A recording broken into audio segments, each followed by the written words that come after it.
if you know it hasn't gone my way, because I need them to know everything's okay. You know, I'm all right. I'm okay, and that's really my biggest fear. Yeah. That I'm letting them down, or that they're overly worrying about me for no need.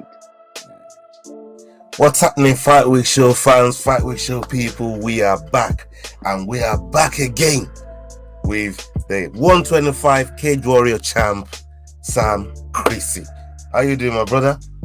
Yeah, I'm very well, my friend. Thank you for having me back. Yeah, but I'm so glad to have you back. We know you have your title defense coming up.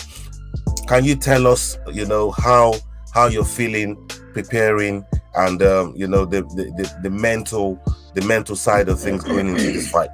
I feel good. Training hard. I'm always training hard, to be quite honest. Nothing really changes from camp to camp as far as what I'm doing with my training. I try not to look too specifically into an opponent. I'm just kind of always trying to look at myself and how I can improve. And then I'll get different kind of feelings from sparring partners, training partners, and that they give me some pointers, some areas that, you know, I can focus on to improve there. But I feel good, and it's a good fight. I'm looking forward to testing myself against Shaj once more. Yeah, man. I mean, when you look at, you know what? Let's go with Shaj. I think I like Shaj still, you know what I mean? The way you draw Shaj down. Yeah, let's go with Shaj. Yeah, but so what's the most, say, dangerous aspect of Shaj's game?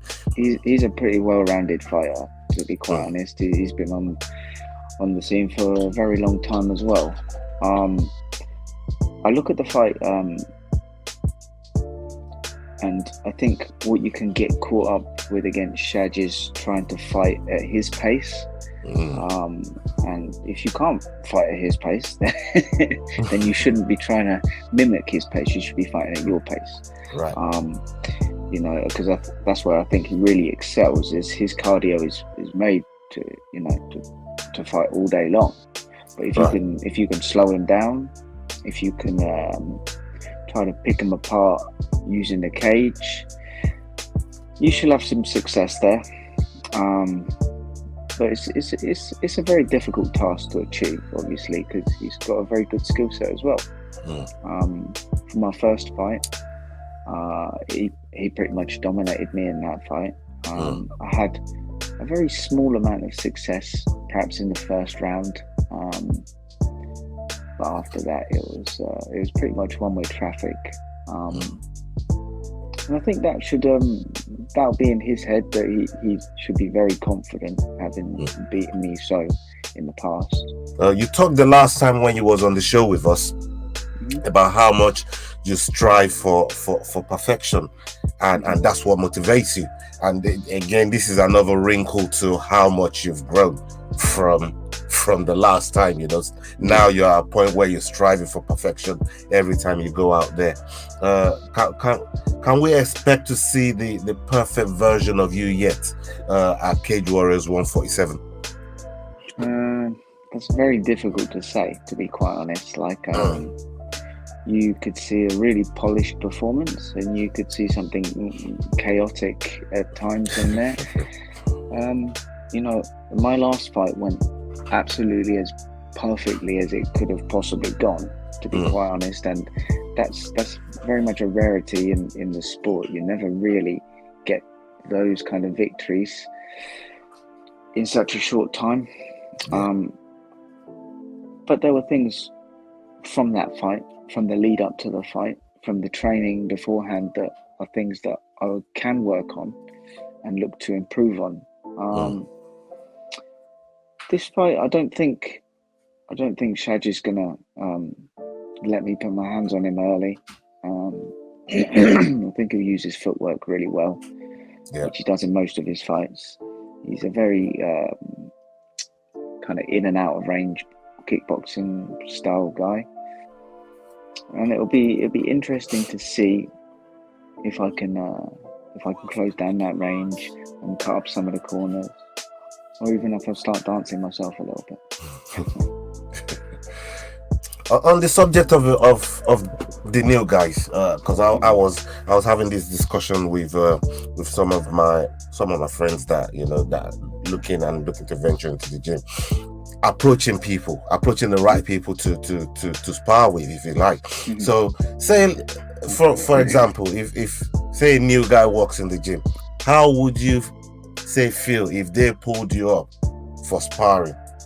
For some, they spar in a very very specific way, and they've only got perhaps one kind of level that they're going to go at, which is entirely for them, especially if they have a competition coming up. Then they need guys who are going to be able to compete at their level. Probably just from the amount of time that I've been training and coaching myself, I'm quite happy to spar with anybody. It doesn't really matter, beginner, seasoned, pro. I'll go at a pace, and if I have to stop them and tell them, like, you're either going too hard or you're gonna hurt yourself doing this or whatever, right?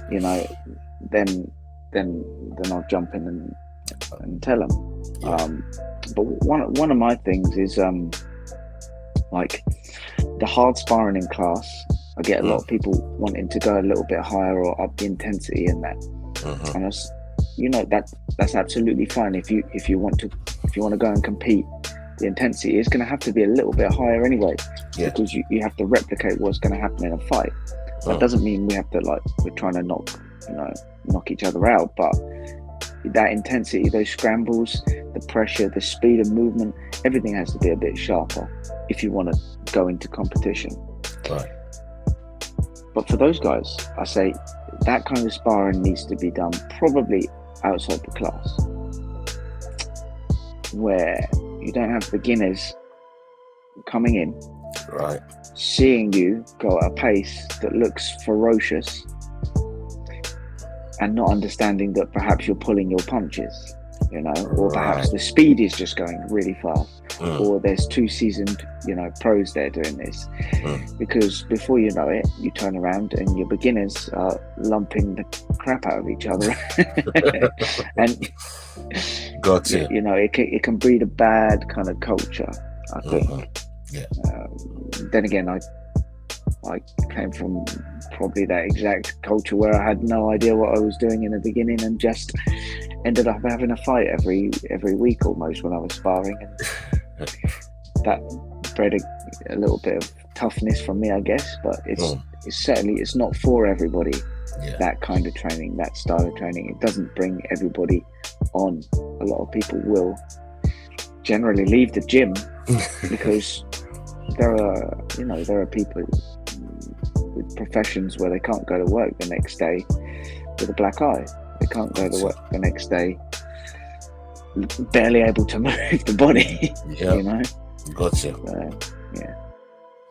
As a fighter, that it's your job to go and fight another human being in the cage, especially one that you've been in there with before, and as you candidly spoke, dominated you in the first round.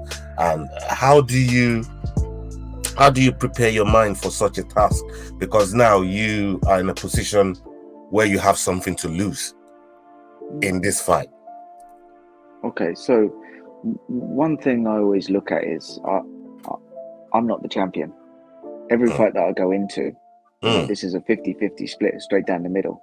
If I go in there thinking, I'm the man, I'm this, I'm that, you can get complacent, and that's where trouble comes from.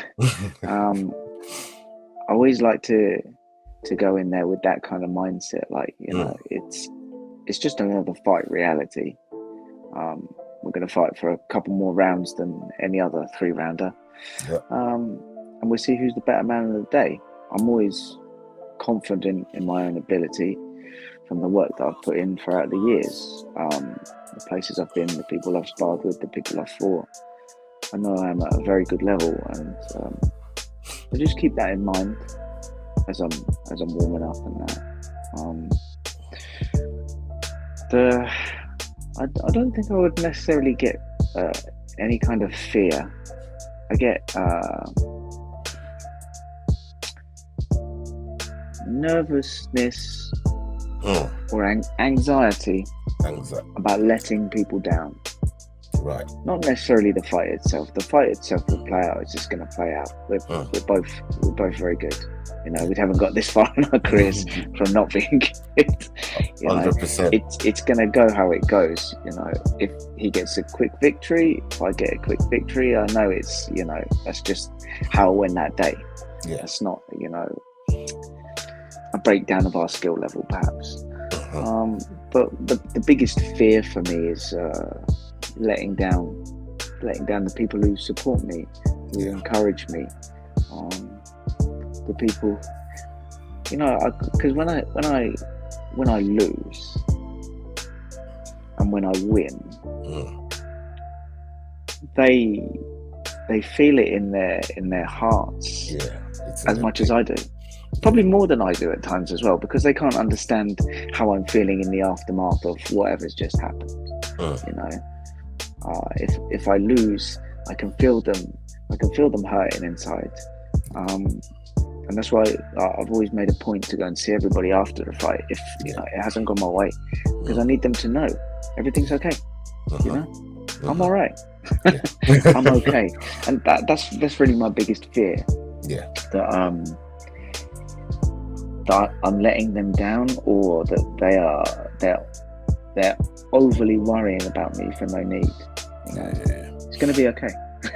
Whatever happens in the fight, it'll be okay. Tomorrow's another day. Yeah. You talked about, and I don't want this to seem like you're overlooking this fight in any way, shape, or form, because I know how focused you are. Like I said, I follow you, I watch all your story, I watch all your posts and all of that, so I know how focused you are on this fight. But you said the last time that you feel you're skilled enough to cause problems, you know, in a promotion like the UFC, and I believe so too, based on, you know, some of the fighters that they have on their roster. Is there any, say, come after, say, this fight, is there any sort of maybe move that you're gonna make to try and maybe compete in the UFC via some of the outer sort of promotion, say like the Dana White Contender Series or the Ultimate Fighter or something like that? Is that something that you're looking to enroll in the future, to try and maybe gain a contract with a promotion like the UFC? To be honest, I don't really. I try not to look too far ahead like that. Those things are always like within at the back of my mind. But you know, most important thing is I got to fight first. I've got to fight against Shaj, who's already beaten me, and we are probably the two best flyweights in Europe outside the UFC right now. Both of us should be in the UFC, to be quite honest. And both of us could give any UFC flyweight a tough fight any day of the week.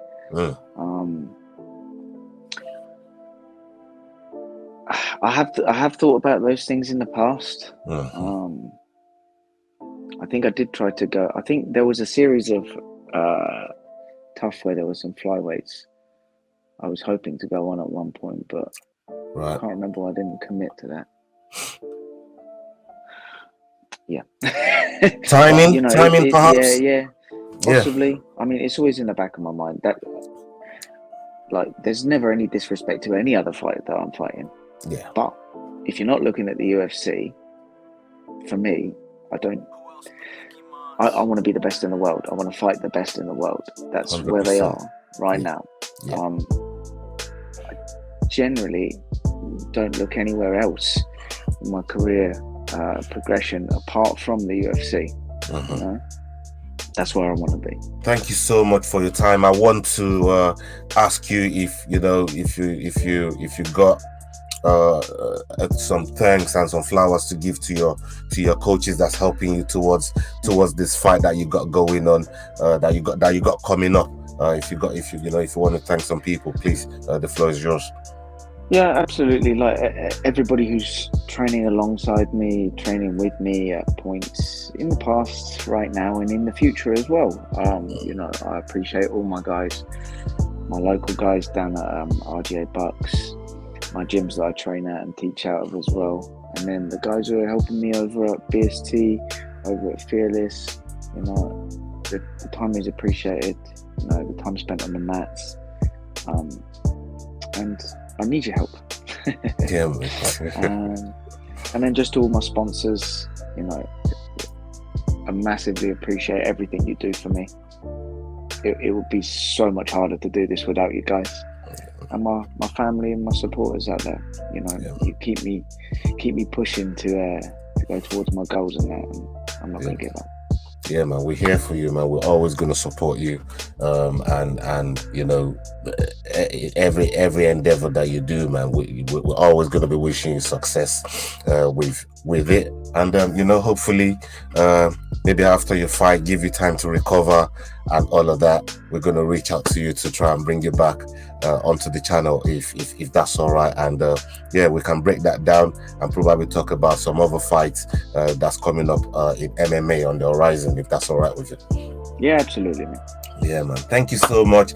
It's been Sam Creasey, the 125 King, Cage Warriors, and he's looking to defend his crown.